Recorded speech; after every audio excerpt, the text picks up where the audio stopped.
Earthquakes striking upstate New York. Magnitude 3.6 strikes Finger Lakes in the area of around Rochester, Ithaca, New York. And we had a 2.6 in Baltimore, Maryland today, right in Baltimore City.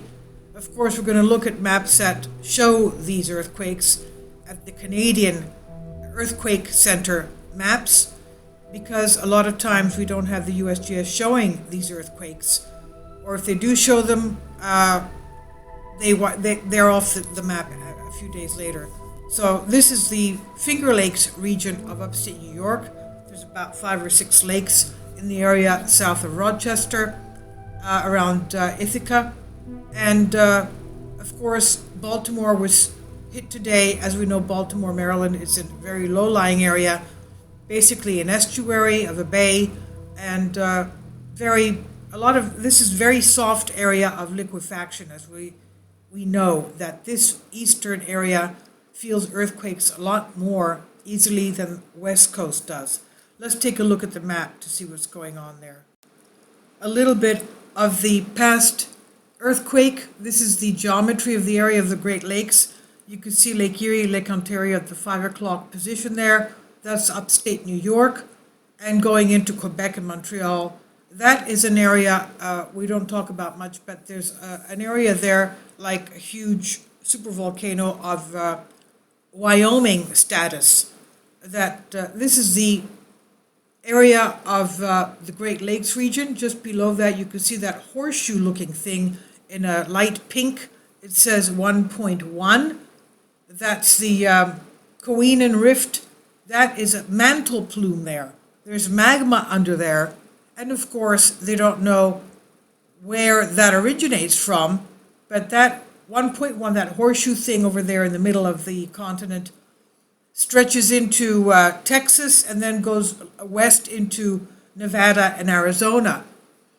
Now, as we can see, there's a lot in Canada that has stretching as well. But let's take a look at what the earthquakes have been doing in upstate New York and around Canada. This is the area of the New Madrid seismic zone and the Appalachian Mountains. Kindly support my Patreon account since YouTube has again demonetized my YouTube channel.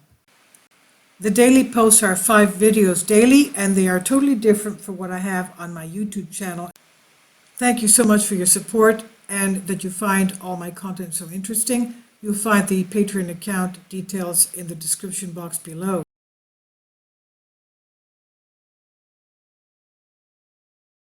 Okay, so this is the our Maryland quake today, 2.6 magnitude, shallow 2.5, and this is it right here, Baltimore City.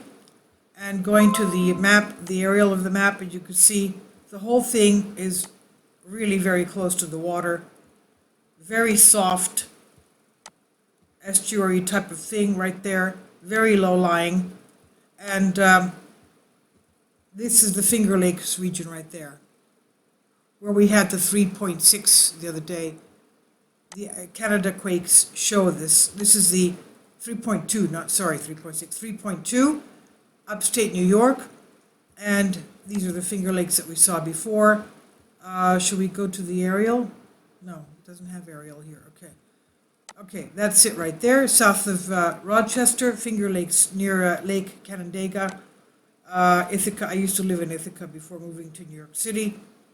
That's, of course, for Cornell University. And let's pulling out. We'll see a lot more earthquakes in the upstate New York area. Right here, this one was on June 15th, 2.6 magnitude, 18 kilometers depth. This one here in Quebec, but of course that's upstate New York. It's 2.1, 18 kilometers depth. And this one is 3 magnitude in Quebec. And you can see the activity here all along the St. Lawrence Seaway. And this, of course, is because this is a rift zone. That rift zone goes all the way down through the Lake Erie, Lake Ontario, basically through Mississippi River into this area here of Louisiana right here. Okay, that is the New Madrid seismic zone, should be called the New Madrid rift zone. It goes this way, this Mississippi River here. Okay, this is rifting. As we know, this is the mantle plume that we saw before, that U-shaped thing that has magma underneath. It was there from 1.1 billion years ago, and they don't know where that magma is originating, but it's there. It's been there for quite a long time. Okay, this is the Superior area, was closer to the Wyoming area, and that is stretching. The Great Plain area is a stretching, a rifting of that. So basically, this area here is rifting into three sections: the west section, the middle section, and the eastern section. Okay, that's movement there. Now let's go back to our Maryland earthquake. Very soft area. I told you before, my parents were architects, first in Quebec, and then because I'm also Canadian, and then in New York City, and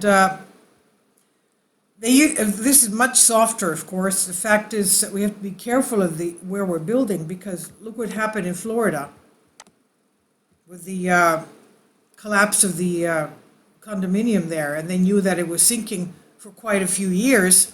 They should have vacated it and bring down the building, but they didn't, unfortunately, because these areas are very soft. They're very low-lying, and maybe they didn't have enough basements. You know how many basements they had in Quebec, in Montreal?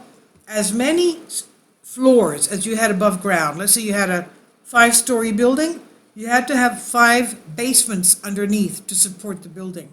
That's why a lot of buildings here, in Montreal, for example, they have a lot of underground subways, underground malls, because what are they going to do with all those basements? They have to use them.